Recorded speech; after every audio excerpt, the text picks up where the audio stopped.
Normally, I look at games of a particular player. I go to the front desk of the chess club, ask for a letter of the alphabet, which I did today, and then I changed my mind. The letter I was given was Z, and the best player I could think of with Z was, well, you already know, was Vadim Zvagintsev. And then I was like, man, nobody's heard of him but me and maybe his mom. Maybe his mom. You know? He's like, wait, what are you saying? So, no. I know his dad hasn't heard of him. So, I decided let's look at some technical positions from king and pawn and rook and pawn endings. I have 8 positions, and we'll take about 6 minutes on each one, and then you can review later and like that. Now, this is one of my favorite positions for the following reason. I have a student that I taught for 6 years who eventually just recently got his last IM norm, and I started teaching him when he was 6. And when he was an expert, I showed him this position, and I said, white to play and mate in how many moves? And he thought for about 20 seconds, and he gave the right answer. And I had another student who I only had a lesson with once, and I said, let's play this position out. We played it out for about 5 minutes, and he said, I guess it's a draw. And he was over 2,200. So I'd never taught him before, so that was okay. Of course, this is not a draw. However, because of all the stalemate tricks, white actually has to sacrifice his pawn on h7. Now, for somebody who plays a lot of 1-minute chess, which is me, you have to know how to mate quickly with a king and a queen or a king and a rook and other situations too. So not only do you have to know how to win these, you have to know how to win them quickly. At the Grandmaster level, we just resign, okay, unless, well, certain players never resign, but like me. Okay, but I have a good excuse, I never lose, so it's a good reason not to resign. All right, so make sure all your opponents are 1,000 points less than you'll never lose either. Well, you'll lose occasionally. Okay, so obviously the winning move is, let's see, who knows? Ben Simon.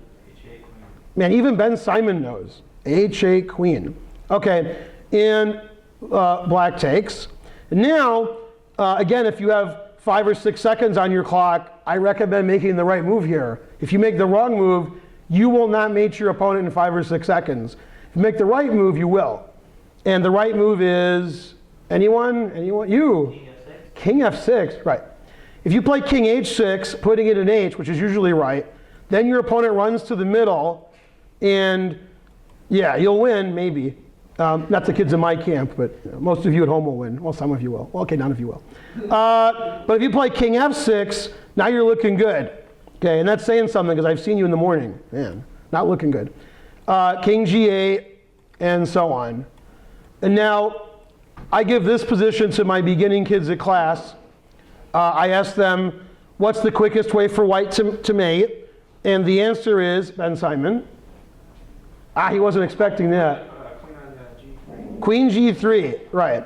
Because you want the black king to go towards you. Now, for some reason, 99% of my students play queen here mate. Nobody ever goes here.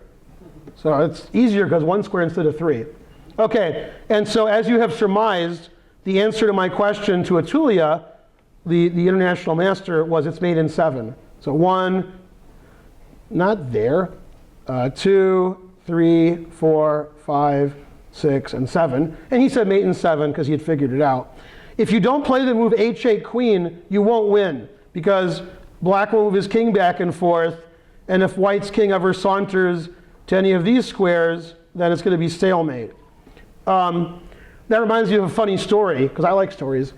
I was at a kids tournament many, many, many years ago. I have a lot of stories from that. We probably could just have a lecture where I tell stories from kids tournaments, because they're pretty funny. Telling this story reminds me of like 100 other stories. But this story was king and queen versus king, and somehow I was watching it, and the kid with the queen stalemated his opponent, but he did it on purpose.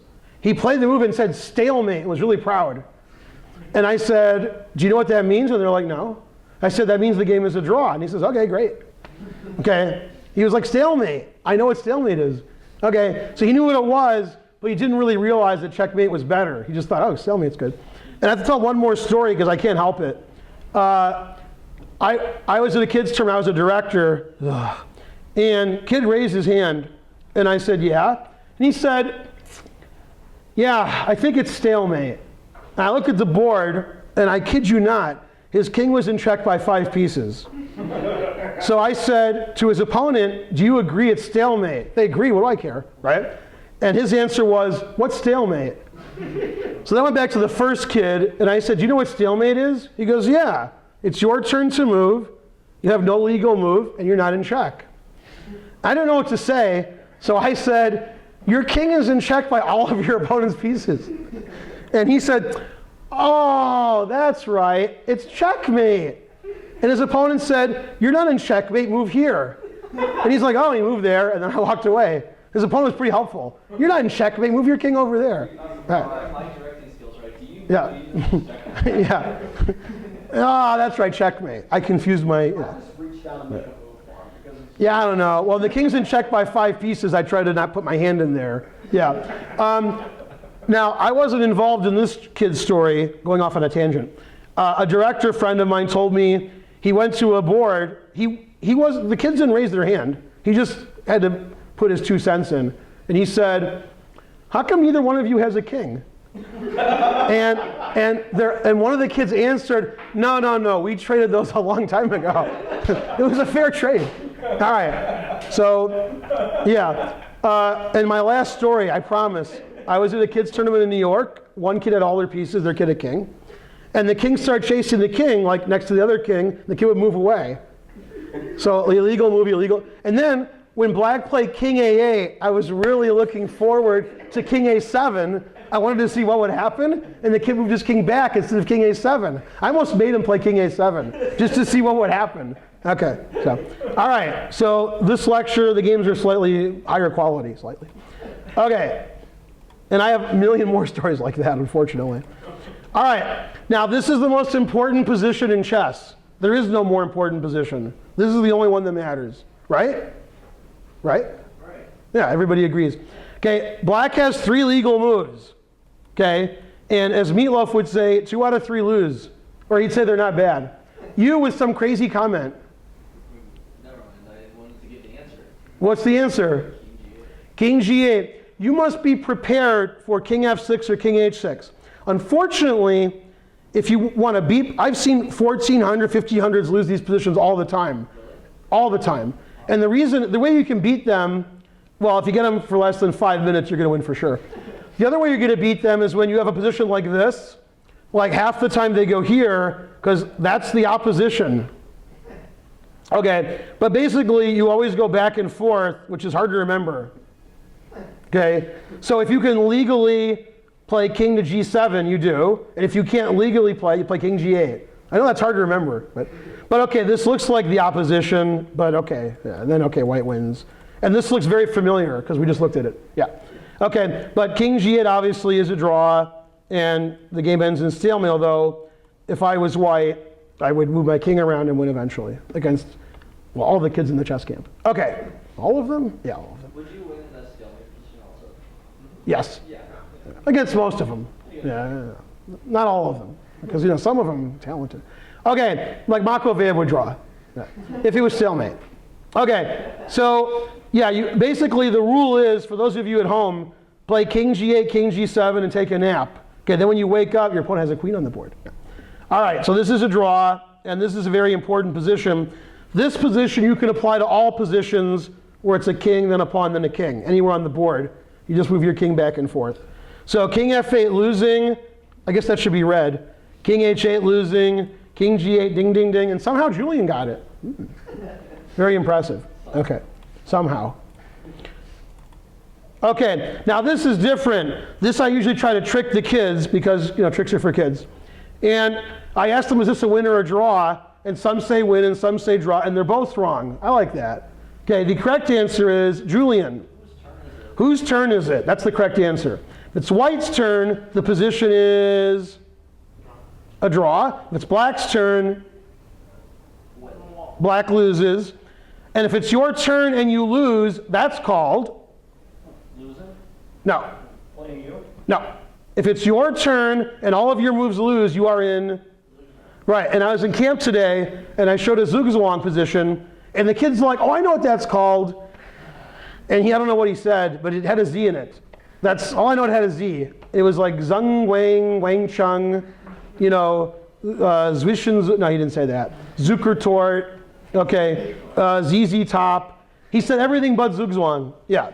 So this is called the opposition, and when I say the word opposition, that means whoever turn it is in trouble. So it's white's turn, because that's what the computer does. And black just follows white. Whatever white does, black does the same thing. Eventually, white gets tired of that and starts moving the pawn. And we've already seen this position, but you forgot, because it was like 3 minutes ago. Okay, okay, king g8, king g7, king g8. It's hard to remember. King g7, king g8. That's tough to do, but it's a draw. And eventually, we have a stalemate, which is a draw. Okay, not in checkers, but in chess. Okay, and so forth. So if we go back to the beginning, okay, Emerson, Lake, and Palmer style, is that right? That's right, yeah? In the beginning? Man, they don't know music in this room. Terrible. Worst audience ever. I say it every time. Maybe it's just the audience. It's not me. All right, so let's pretend it's black's move by cheating a little. Okay, yay, now it's black's move. Okay, so if this was the starting position, it was black to move, black would have to give way. White wants to move his king forward, which is illegal, although in the chess camp it's common. Now, black moves, let's say, this way, and we move the other way. And vice versa. If we go here, then here, and we escort our pawn home. And if you go back, we go forward. And once the white king gets to one of these squares, then these will be the next 4 moves. And hopefully you can mate with the queen, hopefully. I mean, you can't, but hopefully. Okay, so again, this is Zugzwang. If it's your turn to move, you're in trouble, especially if you're white. Okay. All right, now we get a little harder. Oh no. Now, one thing most people know, most people? Even people who don't play chess. If your pawns are connected, okay, like, you know, they know like some mafia guys? Nothing? No? You agree, right? Yeah, she's like, I don't know. All right, so if you're connected, then your pawns protect each other. So if like this pawn is here, black can't do anything.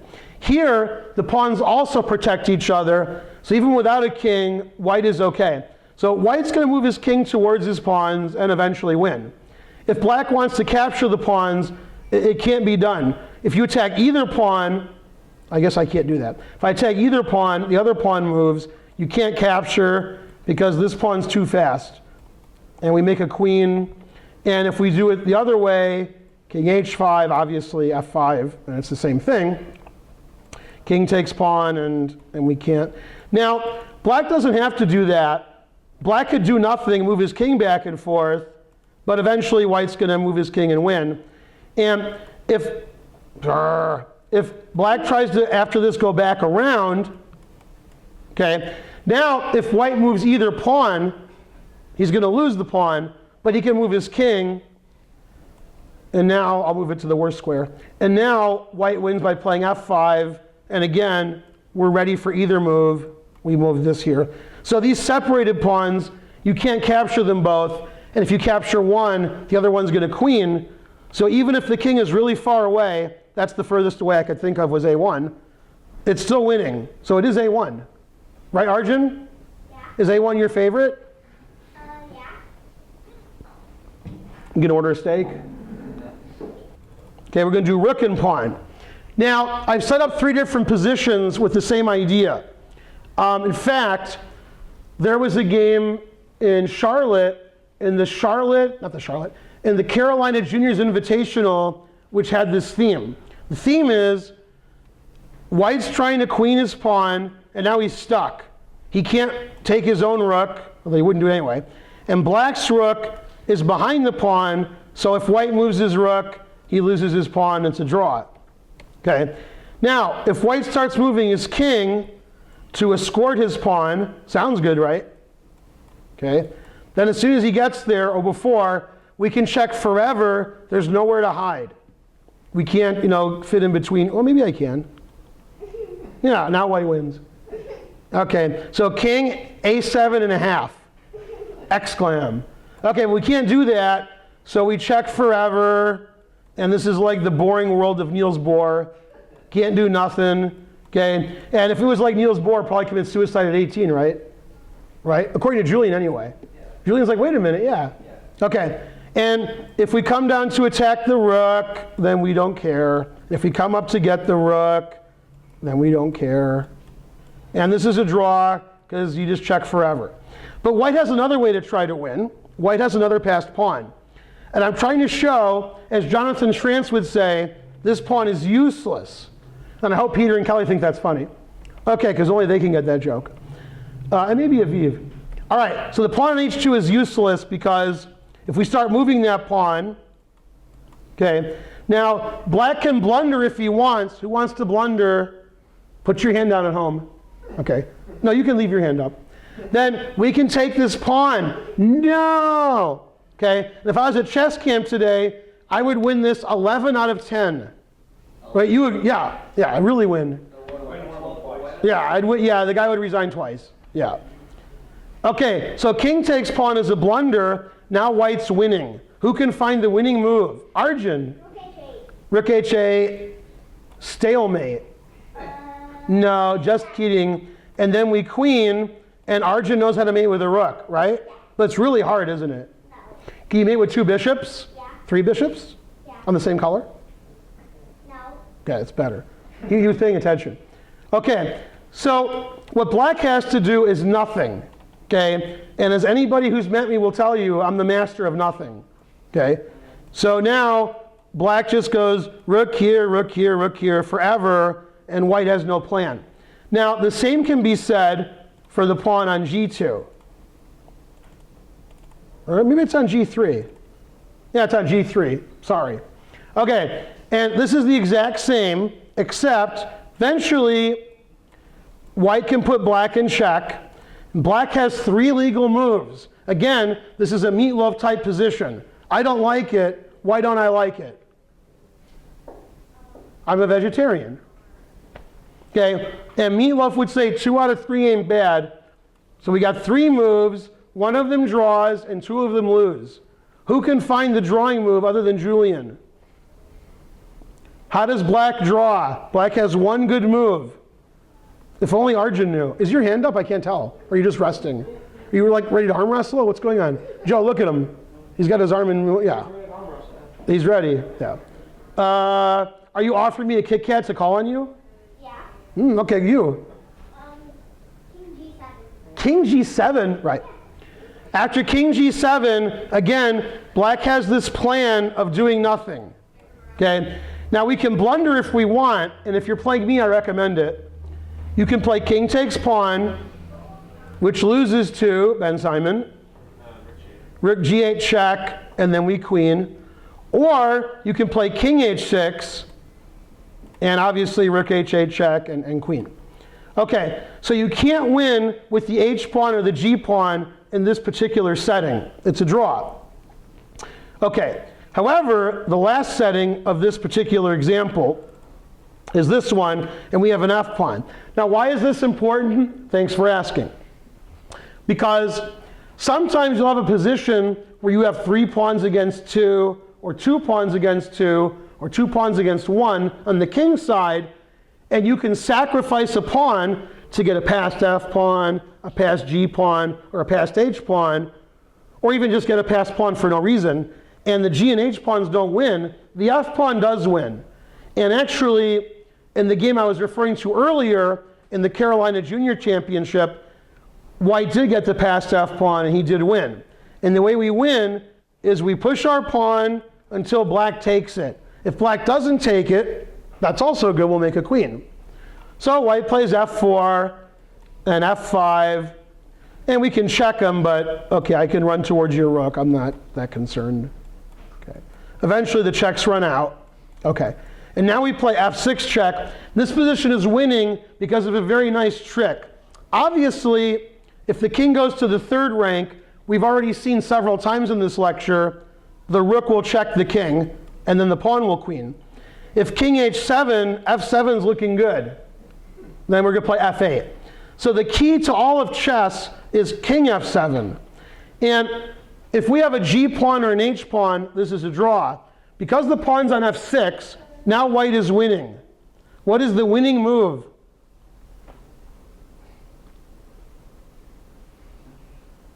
It's always the same people. Joe. Rook H8. Rook H8. Right. Okay. And you can't play Rook H8 when black's king is on G7 or H7 because that would be bad. Now, after we take the pawn, we play rook check, and we win the rook over here. Now, what is new? S or N? Control N? It's a separate position. Yeah. S. S. That's too hard to remember. Okay. Now, one thing I want to tell you about this is if you have this position without a pawn, a lot of times people who don't defend well with black will blunder and lose. This is a draw, as we discussed earlier, but black can lose if he wants. Okay? The way to draw is to just play king h7, king g7. That's a draw. But maybe some of you are like, hey, I'm going to go over and win that pawn. Okay? And those moves all lose.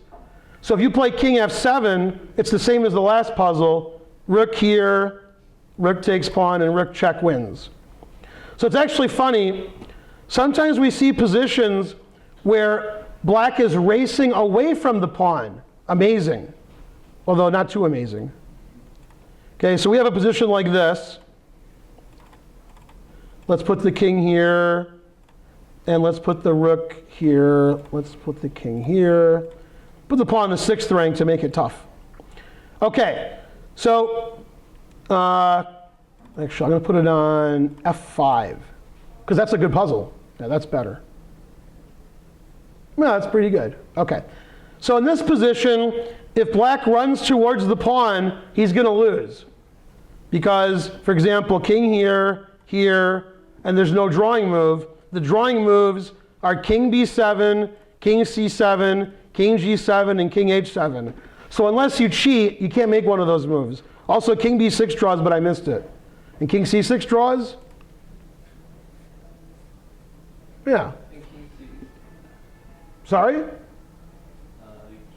A6 draws. Indeed. Although, why is your king on a6? It was on b5 or b6 and you went there. Why is your king on B6? Because, no, if your king was on c5, you would play king c. You'd play king b6. If your king was on, yeah, you have another drawing move too. Okay, so here, even though you're running towards the pawn, you don't have to and you can't. Here, if you want to draw, you go back to g7 and h7. Now if white wants to win, white has to try to win this way. Move his king. If he's greedy and tries to queen right away, black has 2 drawing moves. Okay, and now we can't play rook check because the king will take, and we can't go around because there's nowhere to go. And this is the easy draw. So running towards the pawn is often worse than running away from the pawn because you're trying to stop this rook h8 trick. And yeah, obviously you've heard many times rooks go behind passed pawns. Black has drawing chances and is often drawing because his rook is behind the passed pawn. White wishes tis other way around, which is the next position. Okay, so again, your rook wants to go behind the passed pawn. Then when you push the passed pawn, your rook has more squares and your opponent's rook has fewer squares. In this position, white's rook can't move at all. If it does, you just lose your pawn. So if the rooks were reversed and white had a passed pawn, it would be a very easy win. For example, let's put a black rook here and a white rook here and give white this stupid pawn. Okay, now this is no problem. Okay, white wins easily. This rook can't move. White has this plan. And if black's like, no, you're not going to do that, I'm going to stop you, well, I got another pawn. Okay, so since the pawns are on the outside, black's king can't go in both directions. White wins easily. If the rooks are reversed, then black draws easily. Here, black's rook can't move. In the other examples, white's rook can't move. And Gregory Kaidanov and I have had many intellectual discussions, very intellectual. Right, Julian? Okay, and in some of them we talk about chess camps and our kids are like, I have double pawns, and they start crying. They don't care that their pieces can't move. Okay? They're like, oh no, my pawn's isolated. And I'm like, you have mate in 1. What do you care? So pawn structure is okay, but piece activity is more important. Here, white's rook is active, black's rook can't move. In the original examples, it was the other way around. Julian with a crazy comment refuting what I said. So what Julian's asking is, let's do the original position, except instead of the pawn on a7, pawn's on a6. So is this good or no? Yeah. Now white's going to try to win by hiding his king. Then eventually we can queen the pawn. And if black's like, no, you can't move your king, then this pawn's pretty strong. So if black babysits the pawn, the question is, can he win this pawn while white's doing this? Okay. Yes? I was thinking that, You were thinking Arby's? well, no, but Yeah. I was thinking maybe I would just push my h pawn and then try to move it here. You mean intentionally give up your h-pawn? Or put it on h6, then king h7? Put it on h6 And not give it away? and not give it away. Then there's stalemate tricks I can't figure out. There's stalemate tricks? I can't figure them out though. I don't think there's stalemate tricks. Exactly. So let's do what you said. Let's give you everything you want. You got that? You're happy? Yes. Okay. By the way, when you play h6, I can take it. Yeah. So let's put it on h5. Okay. All right. Now I go here. So I'm going to take it. Right? Yeah. Yeah. And also your king's cut off. Man, that's terrible. Okay. So we do something like this. Yeah. Now you're going to want to get, what's that guy's name? Vancouver? Yeah, you're going to want the Vancouver position. And even the super GMs mess that up. So you're going to want to do something like you're defending from the side. Okay? And then if the king starts doing what you want to do, I check from the side. So you can't do it. And when you go here, then I go back. So yeah, you're going to want to draw that way. And that was shown recently. When I say recently, it was 2011 in Moscow. It wasn't too recent. Nippon-Niachi Nakamura. So if you look up Nippon-Niachi Nakamura, Tall Memorial 2011, I think he used the Vancouver method to draw. Happens like once a year at the Super GM level, and half the time they mess it up. Really? Yeah, there was an Anand game. With who? I mean, with whom? I'm sorry. And yeah, they messed it up for like one move. Might have been with Carlsen. By the way, in the first match, when I was discussing, Anand Carlsen, I said they're both the world's worst rook and pawn endgame players, both of them. They like take turns blundering rook and pawn endings. And then Anand lost 2 drawn rook and pawn endings. He showed me. Okay, and then when Carlsen was playing Wang Hao about 2 years ago, they got to a drawn rook and pawn ending where Carlsen was worse, so he lost. Yeah, they're the worst, both of them. No, he wasn't trying to win. It's a pawn out for nothing. However, there's the famous, Carlsen game with Ponomarev where he won 4 versus 4. So maybe Ponomarev was the worst. Yeah. Okay, so the answer is it depends. Now here's the problem with these endgames. You might think I have table bases and rub your hands together, okay? The table bases say every move draws and there's no method. They just know it's a draw. So you can't really learn how to do it because they're like every move draws.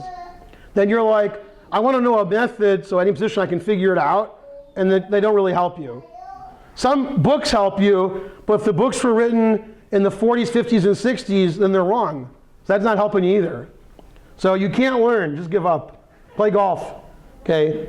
You got a chance now. Okay, so when the pawn's on the 7th, no good. On the 6th, you have a chance. Now I have a rule, and you know what my rule is. All rook and pawn endings are winning, and that's for practical reasons. Okay, if you see a rook and pawn ending in a tournament, somebody's going to win. Even at the super GM level, guys like Anand and Carlsen make their living losing drawn rook and pawn endings. Okay, that keeps them like a human level, not supercomputer. And they do it all the time.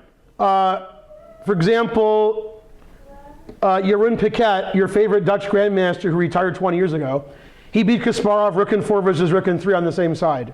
Even Kasparov couldn't draw. Carlsen, Kasparov, Anand, always losing drawn rook and pawn endings. Terrible. I never do that because I always start out losing, so I don't have a drawn rook and pawn ending. All right, last but not least, or the least, this is what we were talking about. If I remember correctly, and I don't, very similar ending happened in Alyokin. Is that how you pronounce it? I pronounce it the Russian way, you pronounce it the American way? Thanks. Okay, Alexander Alyokin versus Capablanca in their match, what year? You. 1969. Neither one was alive for a long time at that point. Anybody? 1899. That was worse than his answer. He's just making you feel good, Archie, by giving you a worse answer. 1925. Anybody? 1920, is it 32? 64.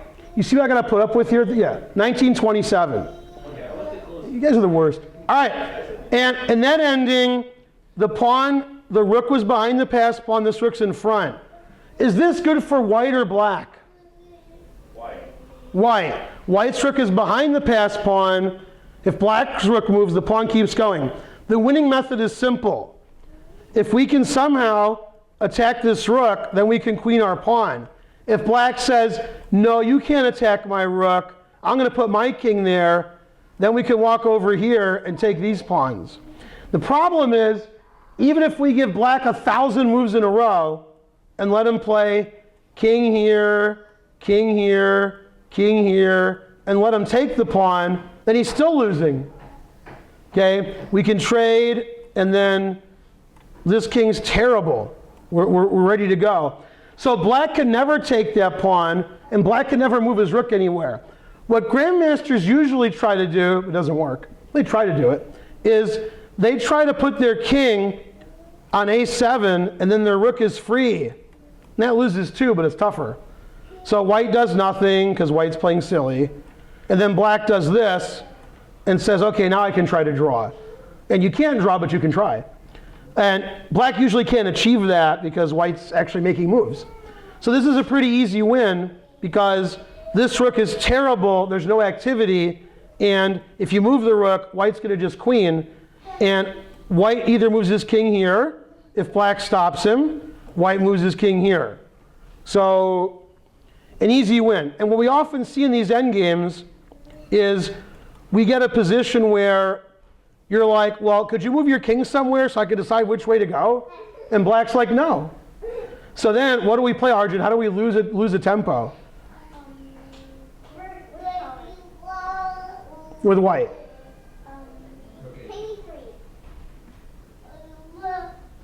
It's not raining. You with a crazy answer that's right. Yeah, we play rook a2, and we say, I dare you to move your king. I double dare you. You speak English and what? That's what we say. Now, black can obviously move pawns, but pawn moves run out. White can do the same. And if black goes this way, we attack the rook. If black goes this way, we take all the pawns, and we get 4 queens. Although, in chess camp yesterday, 2 different kids said you can't have more than 3 queens. They said 3. I don't know where they got 3 from, but they were different kids. So somebody taught them that, I guess. You can't have 4 queens, you have 3. So, I've had 8. you've had 8 queens? You get the student. What a teacher. All right, your indolence. Yeah, terrible.